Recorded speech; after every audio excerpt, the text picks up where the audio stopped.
Well, hello everybody. Thank you for coming to my session. I'm just gonna get into slideshow presentation mode. I'm assuming everybody can still see that.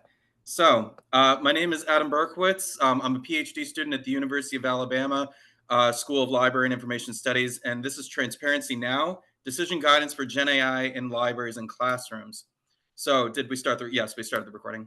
So I do want to take a moment to recognize the San Jose State University School of Information. We received support from Future of AI in order to host this session and all the other sessions at this conference.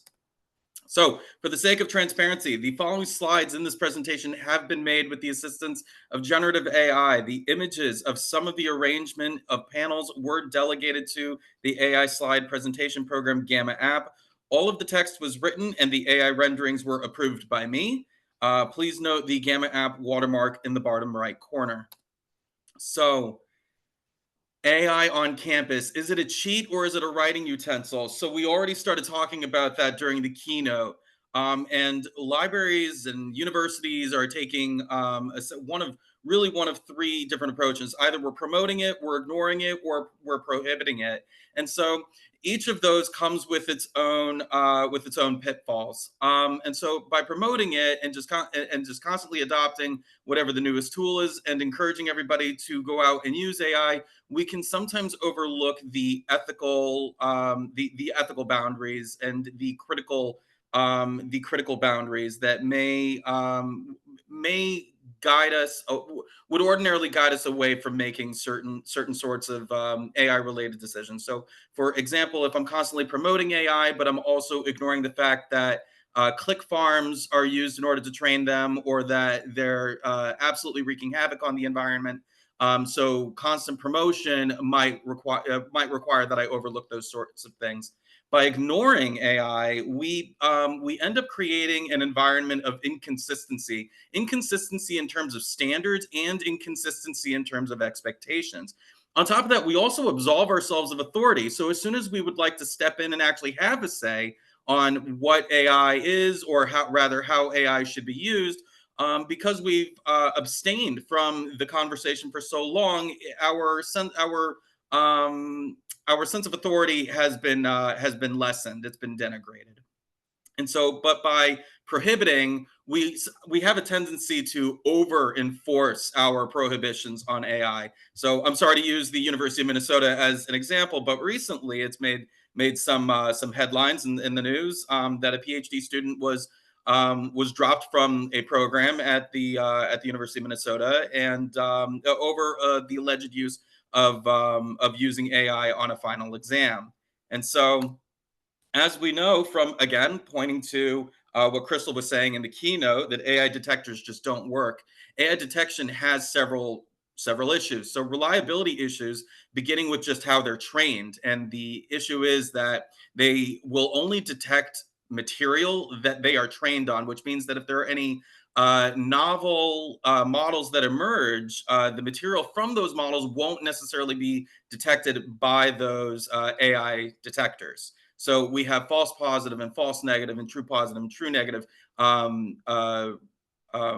reliability issues. We don't actually know if those are the true, if what these companies proclaim their accuracy rates to be. We don't actually know if those are actually true. They can be very misleading.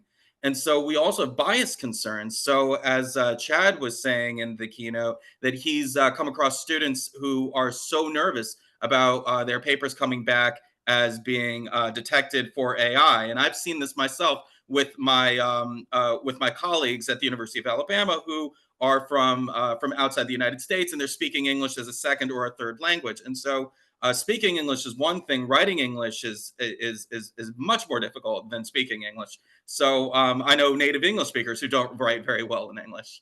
So it's entirely plausible that people who are doing their own work, not using an AI tool, that those detectors would flag their work as being AI generated. And so then we go to subjective judgment. Okay, so if the tools aren't any good, then I will just try to see for myself, has the writing style of my student actually changed in any significant way. And by doing that, you're going off of really gut assumptions, really gut instinct.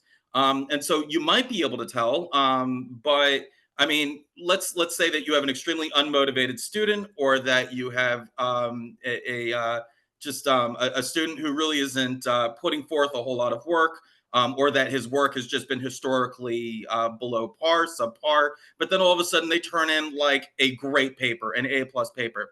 That doesn't necessarily mean that they used AI. Well, they could have paid somebody to write it for them, so that's not the use of AI, although still academic misconduct.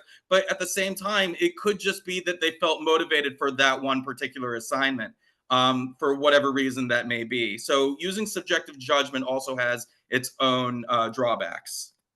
So we've identified a problem, and that problem is that we have no real way to determine whether or not our students are using AI, and we're all very concerned about that. So we need policies that focus on, instead of prohibition or promotion, we need something that's based on transparency. And so the idea is that there would be a sense of reciprocal respect. So we would tell our students that it's okay to use AI, but they have to tell us when they're using it, what they're using it for, how they're using it. And in return, we're also telling them when we use it, what we're using it for, and why we're using it. And so by showing them that we use it and that we're okay using it, and we're okay sharing with them that we're using it, we're destigmatizing the use of AI. We're making it okay. We're making it a not dirty word. So by doing that, our students will reciprocate, because we are modeling best practices. We are modeling best and responsible uses of these AI tools. So, what policies already exist that actually promote AI tool transparency? So, Heather was talking about during the keynote that the Copyright Office had released some guidance on what sort of level of transformativeness people would have to include, or people would have to sort of build into their AI renderings. So, the Copyright Office actually back in March of 2023 released this sort of guidance, and ultimately just said anything made by AI, it doesn't matter if you mess around with it or not. That is what it creates. None of it would be eligible for copyright. And so only just recently has the Copyright Office come out with these sort of new guidances that there would be some sort of threshold of transformativeness. But ultimately, still, it is required that you reveal the fact that you have used AI in the creation of the work. In addition to that, the AI Labeling Act, which is still currently in committee, it hasn't been brought to the floor, hasn't been voted on, it's still under review. And so, what that bill is currently slated to do, as written right now, is that all creators, so like from the movie industry, TV, music, any of them that are using AI, generative AI, in their production process, would be required to indicate somewhere that they have used artificial intelligence, rather generative artificial intelligence, in creating their products. We also have library cataloging standards. So the program for cooperative cataloging also has its own FAQ recommendation, best practices that say that names of AI models cannot go in the contributor fields. Instead, they must go in the notes field. And so for those of you who are using Mark 21, that would be field 500. And if I'm not mistaken, that's 500A. So you would have to include any of the information about artificial intelligence in the notes field. And so under academic studies, this is actually what I research. So I recently published in the Journal of Academic Librarianship a study of AI music in WorldCat. And what I found is that the vast majority of music that's actually generated by AI is not indicated as such in WorldCat. So we have a really big transparency problem there. And then in AI music and implications for copyright and cataloging, I argue that transparency is important because our library catalogs, or rather the item records in our catalogs, can serve as a sort of nutrition facts for the mind. So when you go into the supermarket, or when you go to the, when you go to the grocery store and you're looking at food packaging and you're looking at the nutrition facts, those nutrition facts tell you what you are going to consume. Likewise, if you look at the item records in a catalog for a particular item, it tells you about the item. And so my hope is that at some point we're going to start promoting our item records as an additional resource for our patrons, so that way they can better understand when an item is generated by AI, exactly what it is. Because a malfunctioning generative AI can insert incorrect information, it can hallucinate, it can not just incorrect information, but harmful information. It can insert subliminal messaging, and even propaganda. And so you don't want your patrons exposed to that kind of stuff, or at the very least, you want your patrons to be well aware of the risks of engaging with material that has been generated by AI. So, and then policy for cataloging AI content is a document that I worked on with a colleague at the University of Alabama, to actually create a sort of skeletonized policy that anybody could use and implement at their own institution. So all of these are linked in the slideshow presentation. I don't know if you're going to get copies of these slides, but if you do, they're linked. If not, please reach out to me, and I will get you those resources, assuming that you are interested in doing them. So now we have, okay, so we've already discussed modeling best behavior. We already know how to use these AI systems, or at least we're going through ample amounts of training to use these AI systems responsibly and ethically, and critically. And we're going to model how to use these things to our students. We are now setting clear expectations in some sort of policy. We are indicating what the expectations are. We are indicating why the expectations exist, and we are indicating what the consequences are of not meeting those expectations. And so on the next slide, I'm going to show you a policy that I use for the course that I teach at UA. It's LS 501. It's our Information and Communities course. And in that course, we teach professionalism, best practices, ethics, and critical thought in LIS. So, and in this way, by implementing the policy, we emphasize reciprocal respect. We ensure that we destigmatize the use of AI. We're telling students when we use AI, and likewise, they are expected to tell us when they use AI. So I'm going to go ahead and read you my AI use policy. This course will permit the use of AI tools to aid in completing coursework. We will move forward by addressing each and every use of AI with absolute transparency. The use of AI in this class will breach course policy only if and when a student has used an AI tool to complete an assignment without first notifying the instructor. We cannot ignore that AI tools are widely available, and it is clear that AI detection programs are insufficient to the task for which they are designed.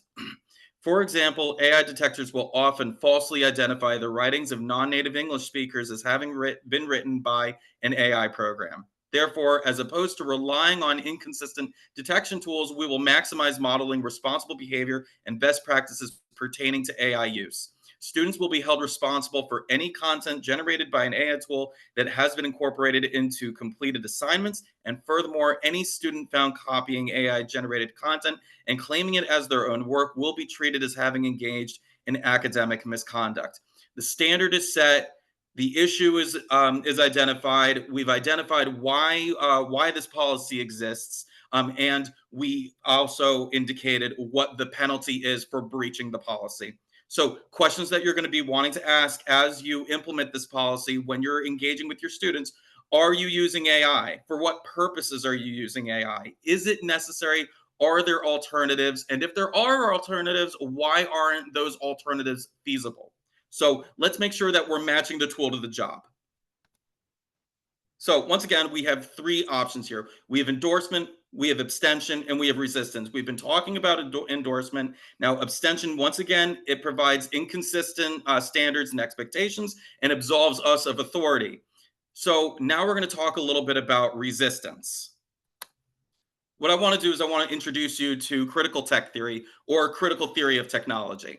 So we have three theorists: Martin Heidegger and Jacques Ellul are early 20th century philosophers, and Herbert Marcuse is a mid 20th century philosopher. And as I go through their claims, their theoretical claims, I'm going to use the example of the Amazon Echo Dot. And the reason for that is because my advisor, Dr. Miriam Sweeney, and I have a similar, hold similar criticisms for AI voice technology. And I've also worked at a library, which was among one of the first libraries to adopt Amazon Alexa devices at their information desks, their reference desks, their circulation desks. And I think we all know of libraries, whether we work in libraries or we know of other libraries that have done this same thing. So Martin Heidegger says that technology reframes all things as resources for exploitation. So how is that the case with an Amazon Echo Dot? Well, it's on and we have to use it. We have to speak into it. And we know that this thing is collecting information, specifically voice imprints. And we know that it's collecting voice imprints because 2 years ago, the FTC and the DOJ charged Amazon with holding voice imprints of children on their servers. And there's really only one way that could have possibly happened. They only have one device that is constantly listening to us, and that is the Amazon Echo Dot. So Jacques Ellul then says, technical solutions to humanistic problems are ultimately self-defeating. And so we have a humanistic problem. Let's say that it's the language barrier between I only speak English and let's say that somebody who speaks Spanish comes in for a reference interview. And so the Amazon Echo Dot is then being used for translation services. And so as my Spanish speaker talks into the device is translating for me and then vice versa. So, except that, as we just said, Amazon is hosting all of this information on their servers, which is violating our patron privacy laws or our patron privacy policies. So, whether or not it's actually violating the laws depends upon your jurisdiction. So, but it's violating our policies. Patron privacy is a basic tenet, it's a core value of librarianship. So now we're faced with either getting rid of the device or we're faced with ignoring our core tenet, our promise to our patrons to protect their privacy. So it's a moral dilemma that we're now thrown into, and ultimately it proves, again, self-defeating. And so Herbert Marcuse, in response to this, says, we should look for misalignment between how a technology functions and how it's marketed. So the Amazon Echo Dot is not marketed as a surveillance device, and yet it certainly acts as one. So once we find that there's misalignment between the way it was marketed to us and what it actually does, individual resistance to problematic technologies can inspire collective action. And so we begin resisting the technology. So in walks Andrew Feenberg. He is a late 20th century philosopher. And so he has a theory of democratic intervention, and it's a cycle. It begins with institutional responsibility, which facilitates collective action, which then empowers community, and the empowered community then holds the institution accountable. So let's talk about how this works in libraries. The library is responsible for educating our public. And so prior to adopting a new technology, and I want to emphasize this is prior to adopting, prior to acquisition, we are informing our community of a possible technology acquisition. So if it's Amazon Echo Dots, before I acquire them, I speak to my community members. I instruct them on what the technology is, why we think it's useful, and what we're bringing it in for. And we're talking about both the pros and the cons, the virtues and the vices. We then, after informing our community, we then allow our community, we empower our community to make the decision as to whether or not the technology is beneficial or hindering, whether or not the pros outweigh the cons, if they're going to find it useful or hurtful. And so then that decision is made by the community and translated back to the institution. And so if we've done our job correctly, they have made an informed decision for themselves to say either, yes, we would like to see this technology in our libraries, or no, we don't want to see this technology in our libraries because we don't think it's going to be beneficial to the community. So let's take a moment and think of some technologies that have been abandoned thanks to resistance. So we can think of DDT pesticides, which were terrible for the environment. Leaded gasoline, which was terrible, well, for everybody. aerosol cans, which was depleting the ozone layer. And again, these aren't technologies that we abandoned because they're obsolete. We abandoned them because they're simply bad for us. So just as we can endorse technology in a healthy and sustainable way, we can also resist technology in a healthy and sustainable way. So thank you very much for your time. I really appreciate your attention, and I'd be very happy to take any questions for the next 10 minutes. Thank you so much, Adam. There is one question that's been posted.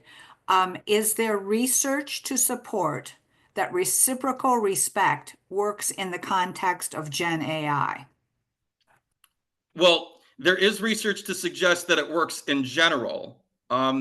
So whether or not it works with Gen AI, I can say that it works with emergent technology. So, but if anybody's looking for that, I'm happy to. You can, feel free to email me. I can put my contact information in the chat, and people can reach out to me. I'd be happy to get resources to them. 1 second. While So you're doing that does that, exist. I will tell people that your slides will be available with the recording on the Lib 2.0 website in a few days. Terrific, terrific. I knew the recording would be. I just wasn't sure if the slides would be. So if anybody has questions, please type them into chat. You're getting lots of thanks for the great presentation. Yes. Oh, you're all very welcome. Thank you for coming.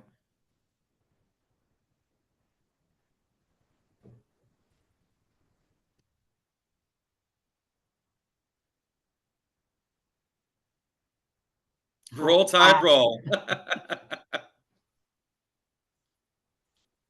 Okay, here's a question. That zip by too fast for you? Yeah, I didn't. Okay. I saw AI use policy. In your AI use policy, you mentioned disclosing all uses of AI. I greatly appreciate this transparency. Would this include things like brainstorming initial topic ideas? No, just for the actual production of content. So if you're using AI to build your syllabus, students deserve to know that. If you're using AI to help you grade, students deserve to know that. And likewise, it encourages them to be forthcoming on their end, because ultimately, if you're showing that you're fine with AI and you're destigmatizing it and you're saying it's okay to use, then hopefully they're going to do the same thing for you. And they're not just going to try and sneak around with it, because that's ultimately far more harmful than them being transparent, because then they're actually misusing AI and they're probably going to their friends to try to figure out how to get things done with AI, and their friends don't know any better than they do. So it's better that they come to you and they feel comfortable coming to you. And by being forthcoming and transparent and honest about it, you're telling them they can come to you. Okay, there's a couple more questions that have come in. Are there any guidelines? Oops. Where is it? Are there any standard ways to? Oh, Any guidelines on citing AI? there are not yet. I know that's being talked about. I think it's a terrible idea to cite AI. I think it's good to indicate that you've used AI, like in the acknowledgement section or the disclosure section of a paper. But to cite AI means that you are placing responsibility for what you are quoting or referencing on the AI system, and the AI cannot take responsibility for anything. So if anybody is talking about citing AI for any reason, I would really advise against doing that. I think it's okay if you're doing something like translation for your paper because it's written in a language you can't read or speak, and you don't have anybody who knows the language. Then to have AI translate the language and then indicate afterwards you have used this AI model to translate it, I think that is perfectly fine. But I have not seen any actual official things coming out from the writing styles, from the like from APA or MLA or Chicago, about actually citing AI. And even if they did, I don't know that I would necessarily agree with it. There's so many questions here. I will just read a couple that I see. As libraries, do we have to keep Echo AI information available in relation to a criminal matter, or would that be kept only with Amazon? Similar to what? The questions are coming in so fast, I lost. Um, I don't know. That sounds like that sounds like an institutional policy thing. Okay. So I would be speaking to your I would be speaking to your directors about that. What if you cite a permalink to your transcript? That sounds fine. Oh, you mean wait, a permalink to your chat? You mean like with an AI model, like with ChatGPT or something like that? We'll have to let that person say. Yeah, I'm not sure if I quite get the question. Okay, let's see what else we have here. I think that's what you're supposed to do in MLA and APA. We just have a couple more minutes. Yeah. I'm sorry, Stacy, could you specify what? Okay, MLA does have AI guidance, MLA, APA.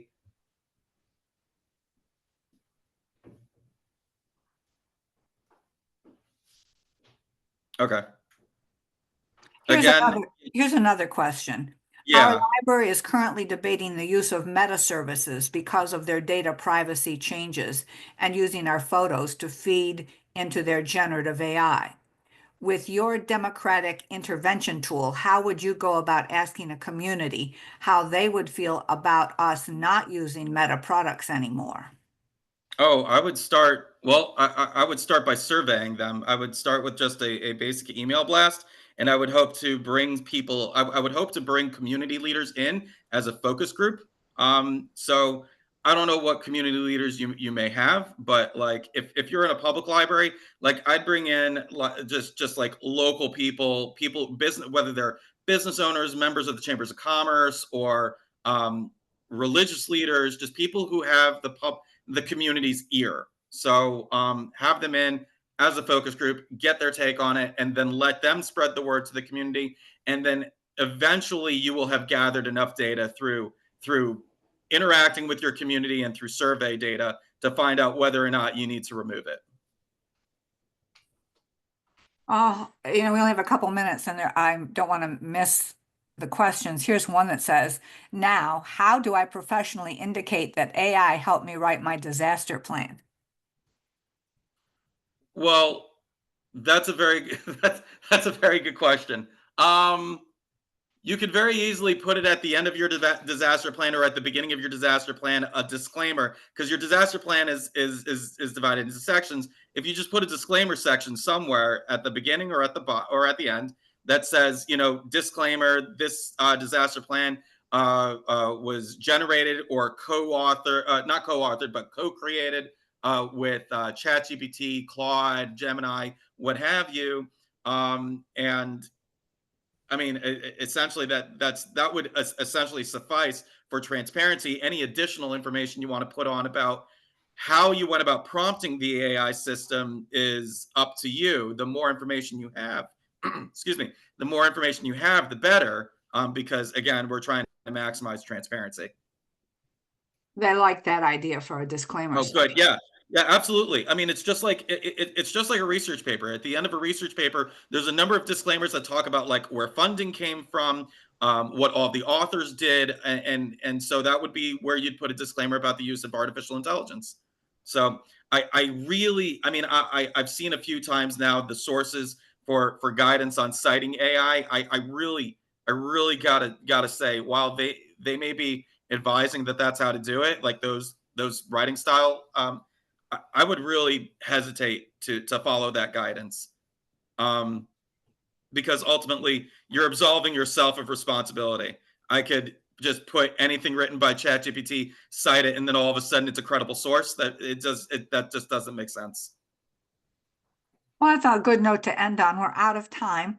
Thank you Okay, so great. much, Adam, and thank you for the participants for the great questions. So I will Yeah, stop the recording and then you can pop off to the next session if you've got time. Thanks, thank everybody. thank you, everyone.